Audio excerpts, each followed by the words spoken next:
Hey everyone, how's it going?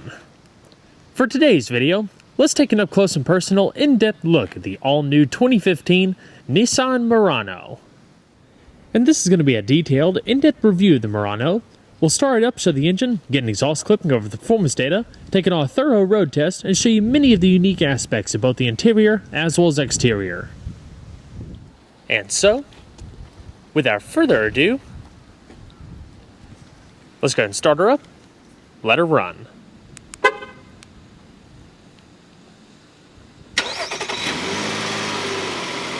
As you can see, this SL comes standard with remote start.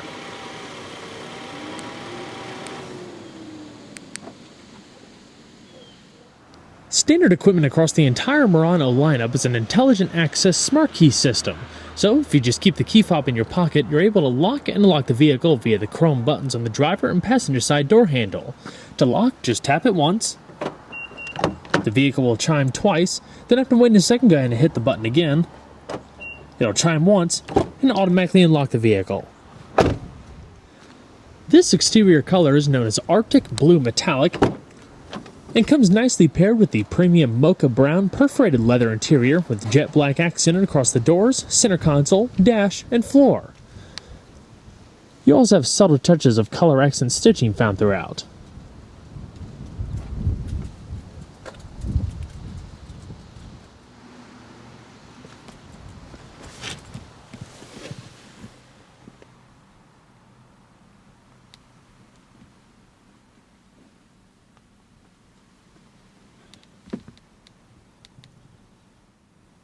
In order to start, just make sure you have the key fob within the interior of the vehicle, put your foot on the brake, and hit the console mounted button to go.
The new Murano is a very easy vehicle to navigate thanks to its speed-sensitive power assist rack and pinion steering, which relaxes at lower speeds for easier maneuverability and becomes more sensitive to directional inputs at higher speeds for greater agility, all routed through a 4-spoke multifunction steering wheel. It's also comfortable to hold, wrapped in leather, and features grip bolsters at 10 and 2. The spokes and controls are highlighted by satin silver trim with subtle chrome rings on the outer edges of the upper spokes. So I've driven the Murano for about a week, and I must say I'm quite impressed with it. I've driven a lot of cars over the years, especially in this category. There's still a lot more that I've yet to drive, but just overall, the entire package, it's a very refined, very nice riding vehicle. It's a little less sporty feeling than the last generation, which means the suspension is a little less stiff, which is probably going to be a lot more mass appealing to the general public just because the way the suspension is set up in this vehicle, it's extremely smooth. I mean, it soaks up the bumps quite well. It still handles its own in the corners. I mean, it's not a corner carver or anything like that, but I mean, you don't buy a crossover for sporty handling and blistering performance or anything like that. You buy it for practicality, the efficiency over a bigger full-size V8 vehicle, and you can haul a lot of people, you can haul a lot of stuff, and there's so many different iterations out there. So the really important thing in this particular market is how you can distinguish yourself in offering a unique package. And that's exactly what Nissan did with the first generation. I remember when that thing came out, it was very luxurious, and it still looks nice to this day. Build quality was fantastic. I mean, that entirely translates to this new 2015 model. I firmly believe that Nissan entirely redefined the Murano lineup. I mean, this vehicle is not at all the same as the previous generation. The only thing that's the same is that it has a CVT and a V6. This is a bigger vehicle, it rides better, the build is better, the features are better. I mean, it's just better.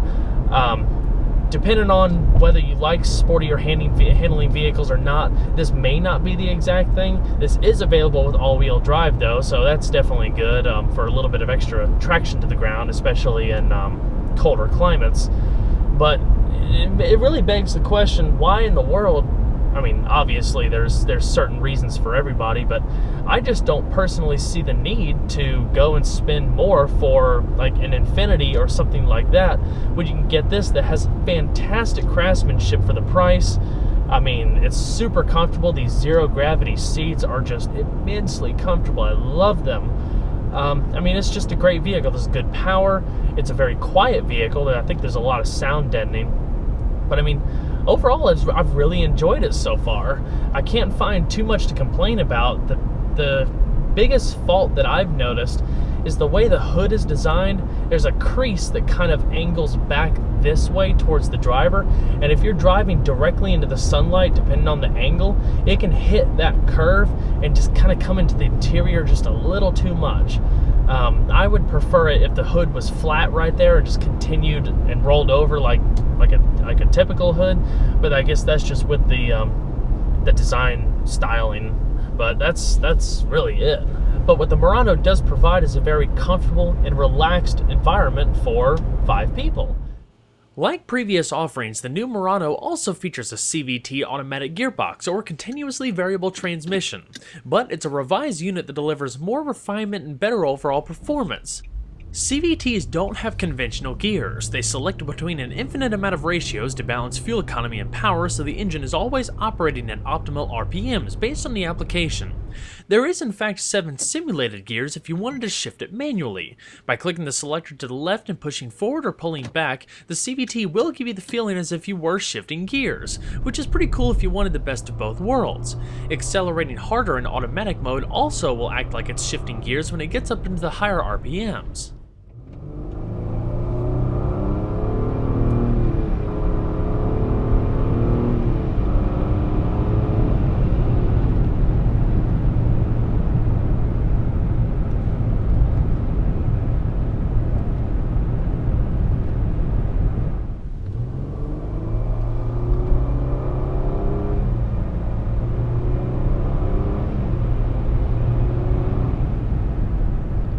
That being said, and many people are going to be shocked to hear me say this, but I believe one of the hallmarks of the new Murano is the CVT transmission.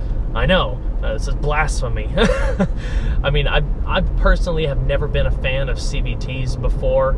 I didn't like the way they drove, I didn't like the way they sounded, and I just felt like it kind of zapped performance away from the vehicle. But what I've noticed with the Murano is that it's very peppy.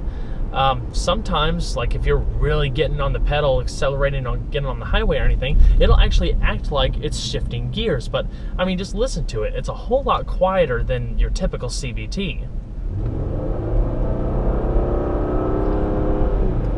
I mean, the revs hold, but when you're burying the pedal and going, it's acting like it shifts gears. Now, I don't know if that's a typical CVT characteristic, but it's very interesting.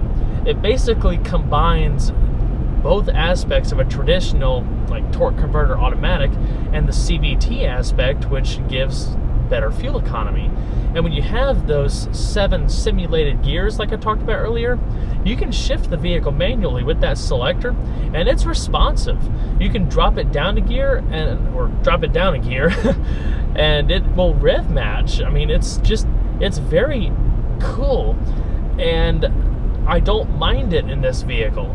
I think that it's perfectly suited for this type of vehicle just because, at least in the Murano's aspect, it is quiet. So really hats off to Nissan for making a really good CVT. I'm pretty impressed with it. It really shines in this vehicle, and it makes it a whole lot more of a comfortable and just overall efficient vehicle to drive. Another pretty convenient piece of technology featured on this Murano is a surround view camera system that incorporates a backup camera as well as a front camera. Adaptive guidance lines, both front and rear, predict the intended path of the vehicle based on the steering angle. With 4 cameras in total, one in the front grille, one under each side mirror, and one at the rear, you're able to see a complete 360-degree top-down view to help greatly in parking, especially if visibility is limited out back. You can press the camera button in the top right-hand corner of the infotainment system setup and actually change the top-down view to a close proximity view of the front passenger side tire, so you can check if you're parallel parking or anything like that and protect your wheels. This Murano SL features standard halogen projector LED accented headlamps that are also automatic. You can get LED headlamps though, part of the Murano Platinum. Fog lamps, and your hazards are up top. Both front windows are fully automatic. And we'll go ahead and check out the exterior. Upon shutting the door, you'll also notice the vehicle will chime a few times, letting you know it's lost detection of the proximity key fob.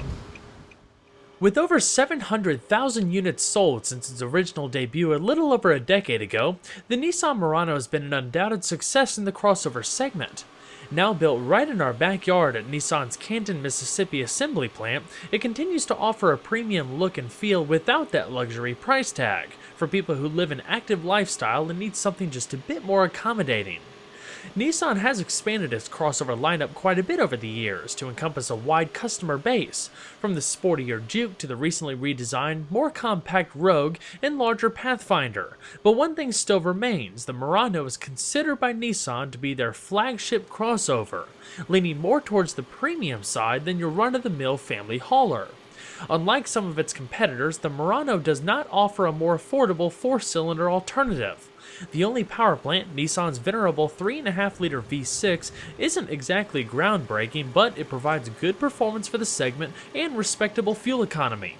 While it's never been available with a third-row seat, for that it's worth checking out the new Pathfinder. The latest Murano does offer a lot of accommodation for 5 people. Compared to its predecessor, the new Murano is a larger vehicle, increasing by 2.9 inches in overall length and 1.3 inches in width. It's actually shorter in height by 1.4 inches, a tip in the hat to its aerodynamic shape, which doesn't compromise interior space whatsoever. Considering the Murano rides on the same wheelbase as before, it's all the more impressive to know there's an additional 2.4 inches of rear legroom, in addition to restyled seat backs, which yield 1.4 inches of extra knee room for backseat passengers. It's available with either front or all-wheel drive, as well as 4 trim levels: S, SV, SL, and the top-tier Platinum. Base pricing starts at just under $30,000, and more detailed pricing can be found in the description box below. Now entering its 3rd generation for 2015, the Murano is all new, benefiting from a heavy styling makeover that makes it one of the most dramatic looking vehicles in the segment. Taking inspiration directly from Nissan's Resonance concept seen a couple years back, every single panel has been sculpted as if it was shaped by a gentle breeze, incorporating Nissan's new V-Motion front end, edgy boomerang lighting inspired from the 370Z, and a roofline that appears to float above the body. It's quite obvious that the new Murano's styling is a dramatic departure from its predecessor, but skeptics should really keep an open mind until they see it in person. Only then can you really begin to appreciate the many fine details on a whole new level.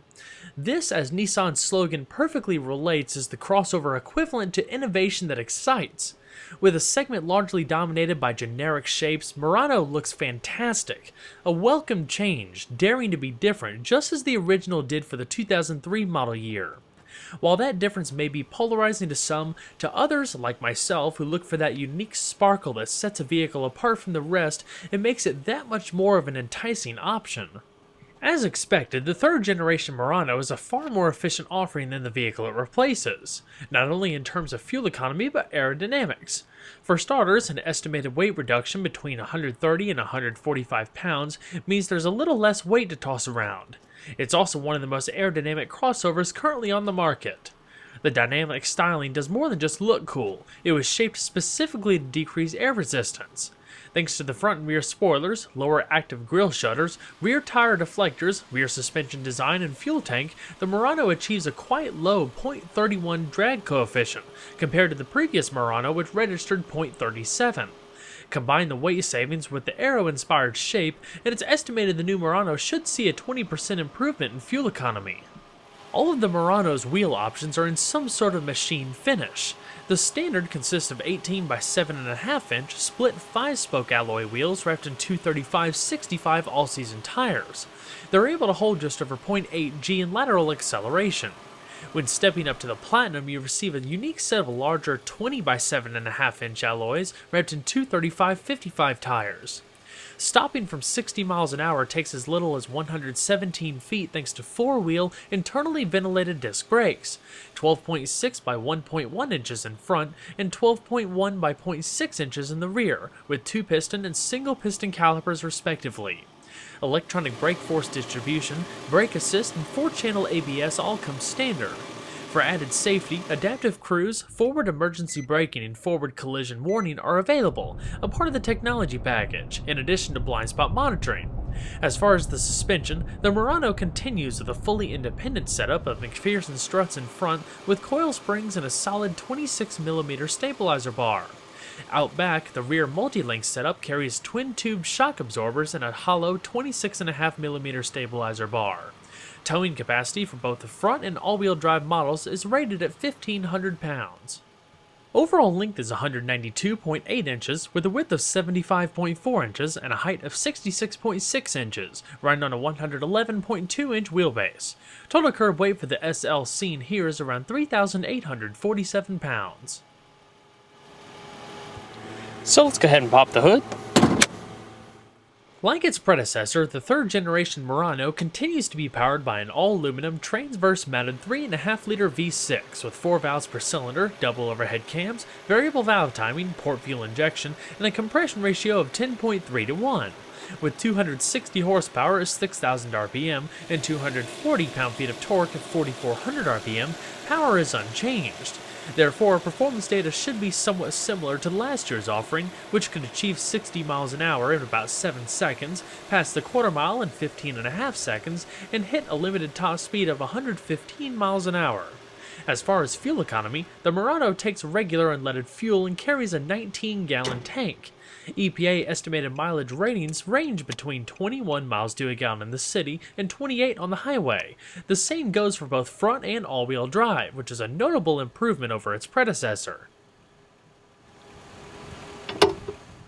The Murano's all-new interior is designed to offer one of the most relaxing cabins in the class, or as Nissan describes it, having an expression of serenity. It surrounds you with an abundance of high-quality materials, first-rate comfort, and easy-to-use ergonomics, inviting you in to the point where you really don't want to get out. I, for one, am quite impressed about how good the build quality is, as it's hard to find an easily accessible surface that isn't wrapped in super soft padding. Double accent stitching makes it feel tailored, while the optional jasper pearlescent or brushed silver trim found throughout further adds to a high-end look. The standard cloth interior found in the S and SV is available in 2 colors, graphite and cashmere. Manual adjusting seats are standard in the base S trim, otherwise the Murano features 8-way power adjustment for the driver's seat including lumbar and a 4-way power passenger seat. When you step up to the SL, premium perforated leather is added with heated front seats in addition to the mocha color theme like you see here. Platinum models receive heated and ventilated front seats with heated rear seats. The Murano also benefits from Nissan's patented zero-gravity seating, which are designed to cradle your body and spine in a neutral position as if gravity wasn't a factor. Speaking from experience, they're extremely comfortable, both soft and supportive, and are meant to reduce long-term fatigue. This alone is worth considering the Murano for, especially if you travel a lot. Adjustable ambient lighting is only available in the SL and Platinum and accents the doors, either side of the center console, and the back of the front seat center armrest for rear passengers. Nissan's also quick to point out that the center stack area has been significantly cleaned up, reducing the number of buttons and knobs for the infotainment system by 60%. With just 10 main buttons, it's far easier to see and use, especially when driving. It's a welcomed improvement in simplicity. A manual tilting telescoping steering wheel comes standard or powered and heated in the Platinum model. You have a standard driver's knee airbag, traction control and trunk release located to the left-hand side, and a uniquely sculpted dash with color-accented speedometer binnacle, all nicely finished off with an optional panoramic sunroof, a part of the technology package. So let's go ahead and see how she sounds.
A basic 6-speaker audio system comes as standard equipment in lower trim levels, but for added quality and power, this 11-speaker Bose audio system, including 2 subwoofers, is the way to go.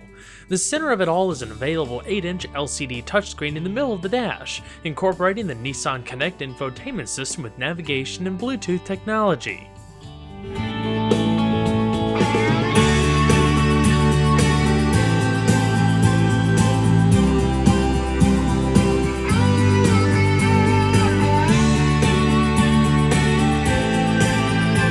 The A-pillars are wrapped in soft cloth and incorporate 2 Bose tweeters down at the bottom. And right behind that is a little indicator for your blind spot monitoring system. Grip handles up top, soft padded visors, with illuminated vanity mirrors. Auto-dimming view mirror with 3-position garage home link located down below. And in the top stack, you have the microphones for your hands-free Bluetooth telephone and controls for the interior LED illumination, including your reading lamps. Just in front of that is a padded sunglass container. With the technology package as seen on this particular model, you also have a full panoramic glass roof with automatic front sliding portion. Once back, a little wind deflector automatically pops up.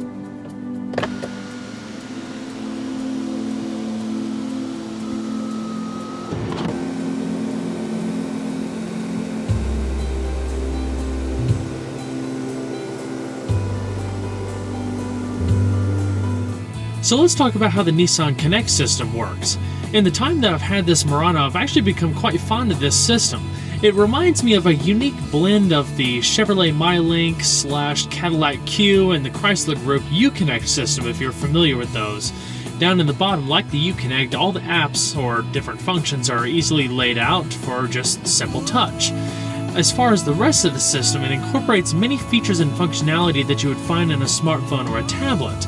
Like with navigation, it allows you to pinch, draw your fingers back and forth to zoom in and out. The different menus, you can just swipe back and forth. And it's all organized in an app-style fashion. I haven't noticed any lag or anything like it going between the different menus. It's a very responsive system. So right now we're looking at the main menu. There's 3 different screens with customizable apps. You can either swipe through them or hit the little directional arrows to either side. Right now it's set to the factory default, so this is what you would see when you first purchase the vehicle. To the left, you have some navigation shortcuts, the Nissan Connect apps, which we'll talk about later, call history for your telephone, and media in the middle.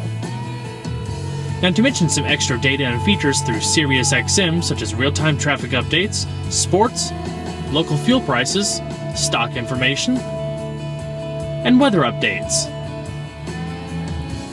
Being that it is entirely customizable, all you have to do is just hit Edit Menu. And just like you would find on like an iPhone, you can reposition the apps, delete them. If there's any blank spaces or after you delete an app, you can also add a new one. Or replace one if there's one that you're just not going to use. There's a ton of different shortcuts, all organized by the respective feature. You can organize it however which way makes it easier for you.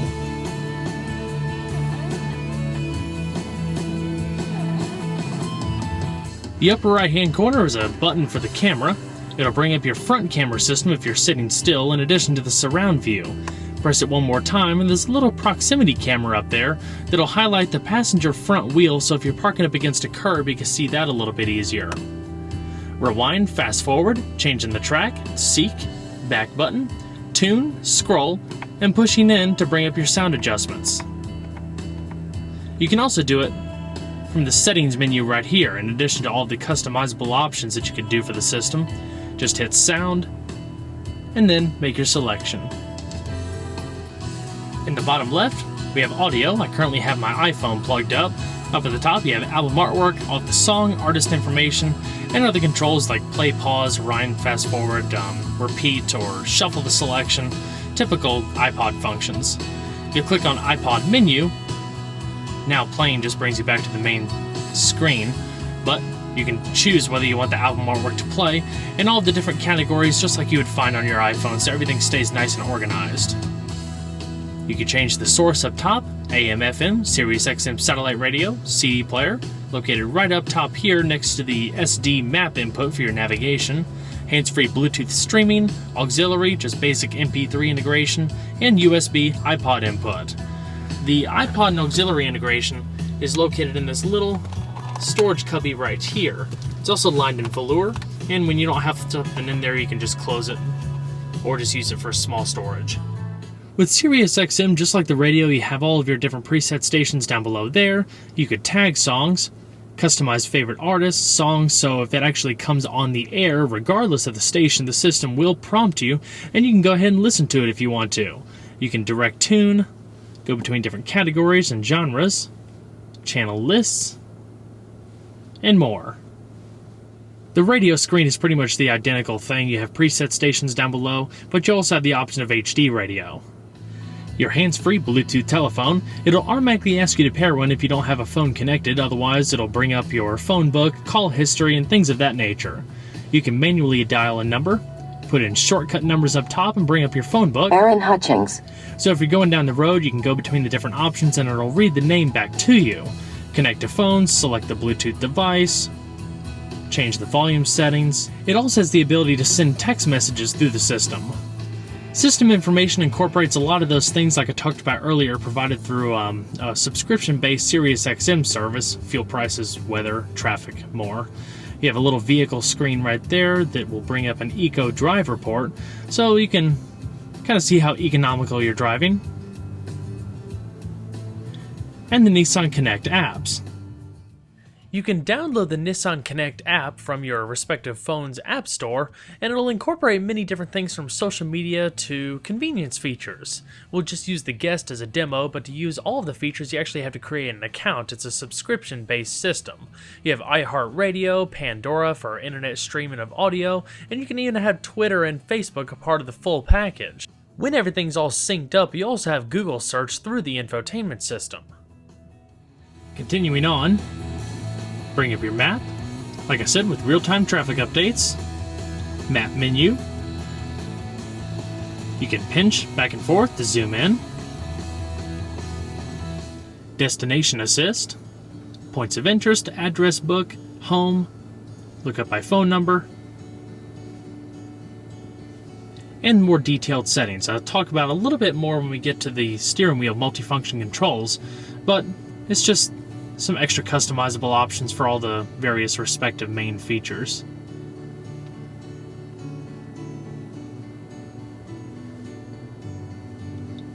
But in a nutshell, those are all the basic features of the Nissan Connect system available in the Nissan Murano. I just love how the brushed aluminum looking trim blends into the dash and swoops across. Continuing down the center console, the majority of it is finished in high gloss black with some satin silver trim, in addition to satin silver outlining the vents. Down below, you have a dual zone electronic automatic climate control with independent temperature adjustments for either side, one-touch automatic, fan speed in the middle, different zones, and recycling front and rear defrost. Down below that, the SL features standard 2-stage heated seats for both the driver and passenger. When you step out to the Platinum model, you have climate-controlled seats, so you have both heating and ventilation for the front, in addition to heated rear seats. A 12-volt power outlet, the chrome accented start button like you saw earlier, plenty of that really cool looking brushed aluminum looking trim, 2 cup holders, and a padded armrest that also incorporates the brushed trim all the way into the rear with a little storage cubby. Flip open the console and you have a tremendous amount of space. A removable velour storage tray, and another power outlet down below. As far as the multifunction steering wheel, on the right hand side you have your cruise control and adaptive cruise settings, a part of that technology package I talked about earlier. This button right here allows you to adjust the distance that the Murano will follow the vehicle in front. On the left hand side, you have your driver information controls. They show up in that 7-inch TFT display in between the speedometer cluster, in addition to your radio controls, hands-free telephone, and voice commands. The voice commands are located in the top button here. You can interrupt voice prompts and speak a command immediately by pushing the talk switch. You can also use the up-down switch on the steering wheel to select an item from the displayed list. Please say or select a command. Help. You can use voice recognition to control many features to help keep your eyes on the road and hands on the steering wheel while driving. Here are some general tips on using the voice recognition system. You can interrupt voice prompts and speak a command immediately by pushing the talk switch. Remember to always speak a command after the tone. Push the back button to return to the previous step. To exit voice recognition at any time, push and hold the talk switch or say exit. To reduce the length of spoken prompts, you can select exiting voice recognition. So like other similar systems on the market, you can pretty much control the entire infotainment system through voice recognition. The voice is also quite pleasant. It doesn't sound robotic at all, just like natural speech. This button right here has 2 different functions, both for the driver info system and the media. If you're in just one of the main menus, just scrolling back and forth, you can click up or down without selecting the OK button and go between your different tracks or preset radio stations.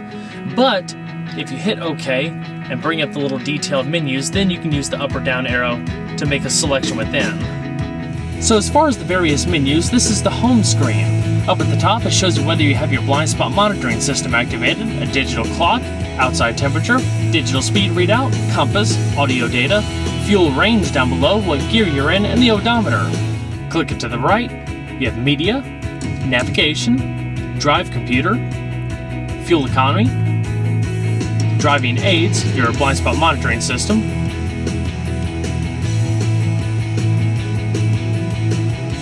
tire pressure monitoring system, as well as different warnings if there's an alert or something the system needs to bring to your attention. Off to the far right is a settings menu where you can customize just about every aspect of the vehicle, from driver assistance, display options, including changing the color of the vehicle on the welcome screen, welcome effect, how you want the vehicle to greet you, maintenance schedule, clock, tire pressure monitoring system, and much more. Alrighty. There's also an auto recall feature for the driver's seat, so when you start the vehicle up, it slides up to the last memory setting, and when you shut it off, it goes back just a little bit to aid ingress and egress.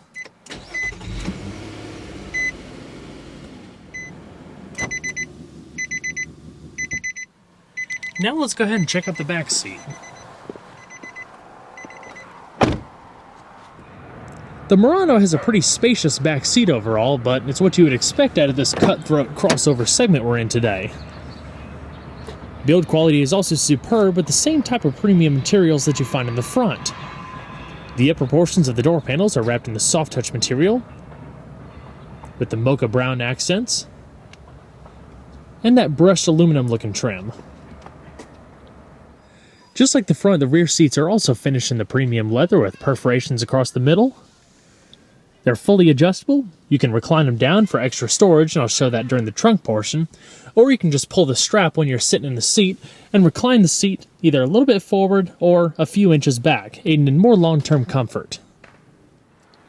So now, let's go ahead and hop in on the other side, talk more about backseat amenities, overall comfort, and interior space. Like we briefly talked about earlier, the new generation Murano is a slightly larger vehicle than its predecessor when taking into consideration its overall exterior dimensions. The wheelbase length, though, didn't change, so the first thing that you'll notice is a repackaging of the interior to make it a lot more spacious. What that basically means is, while the footprint of the Murano didn't really change, there's an additional 2.5 inches of leg space back here, which is immediately noticeable upon climbing in. Especially with the panoramic glass roof and the restyled center console, a few other subtle tweaks here and there, it's a lot more airy feeling than before. Climbing on in is no more difficult than climbing into like a large family sedan or something like that, maybe like an inch or so taller. The door panels evoke that same solid thud like you find in the front, and everything, for the most part, is also wrapped in that soft padded material, so it still feels refined and comfortable back here. A center console in the middle can be folded down, incorporating 2 cup holders and a little bit of storage and a tremendous amount of padding. This is probably the most padding I've ever seen in an armrest, or at least any time lately. It definitely makes it a whole lot more comfortable, takes the fatigue off your elbow. Just like the front, the back seat is very comfortable for passengers. There's no extra lateral support across the sides really, but it definitely has a lot of lower back support, and it sits quite well. There's a nice amount of give in the lower cushion and upper backrest. As far as overall interior room, I'm 5'10", with a comfortable seating position for myself up front. I probably have 4.5, 5 inches or so, and roughly 3.5 inches or so of headspace. Another thing that I briefly talked about a second ago is the fact that you can recline these seats in addition to folding them. I'll show you the folding portion in just a little bit with the trunk section. But all you have to do is just grab that little strap down below and pull it out. You can move it forward. This is the most forward position that it can be locked, and there's a few steps in between, and then all the way back. It's quite substantial, so if you want to whip out this armrest, use the soft contour of the door, you can just kick back and relax. And there's not a lot of hardware into the seat either, so you can stick your shoes up under there a pretty good way. Up top you have LED reading lamps, a grip handle, and a coat hook located on the driver's side handle. You do have side curtain airbags all the way around, so everybody's nice and protected. Adjustable headrests. You can sit a third person right here, and there's basically no drivetrain hump, so you don't have to worry about encumbering your legs or anything like that. And they also have an adjustable headrest. Rear quarter windows for better visibility, lower air registers, and a USB port, so you can charge your smartphone or tablet or even play media through the audio system. The storage pocket that you saw up here is a little bit easier to get to back here. It's really meant for backseat passengers, I guess. It provides a nice slender storage pocket, so if you are plugging up your smartphone, you have a place to put it and you don't have to string cords across the vehicle. There's also storage pockets on the back of the seats. But that's pretty much it, so let's go ahead and check out the rest of the vehicle.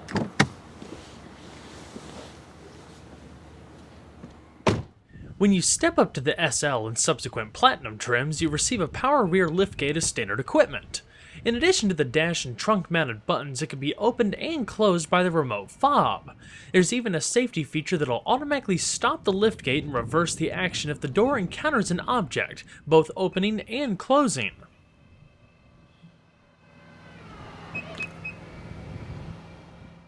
Once open, it boasts a generous 39.6 cubic feet of cargo space behind the rear seat. That's an increase of 8 cubic feet of usable space over the previous generation, largely thanks to 3.3 inches of additional floor length and 2 inches in width. Fold the seats flat by the easy-to-use handles to either side and cargo area climbs to 69.9 cubic feet. There's illumination, a rear power outlet, and cargo tie-downs. Your spare tire and Bose subwoofers are located underneath the trunk floor, and the rear seats can even be had with a power return feature for added convenience, standard on Murano Platinum. Extra storage can be found in the little cubbies to either side of the storage well, the right-hand side of which houses your jacking equipment. You can even turn off the power liftgate feature via a switch in the glove box.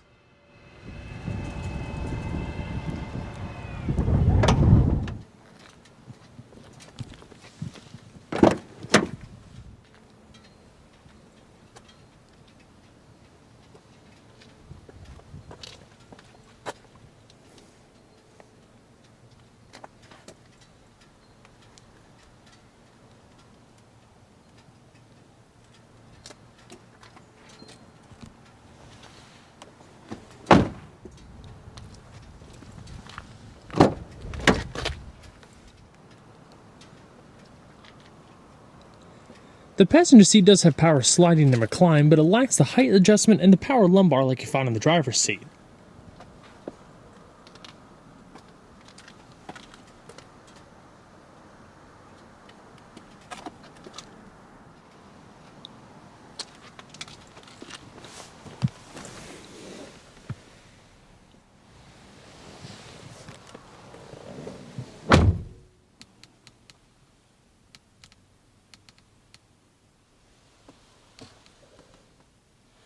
Down in the bottom of the dash, you do have a large glove box, all lined in velour, and it's a two-tier design, so there's an extra pocket up here for stowing some smaller items.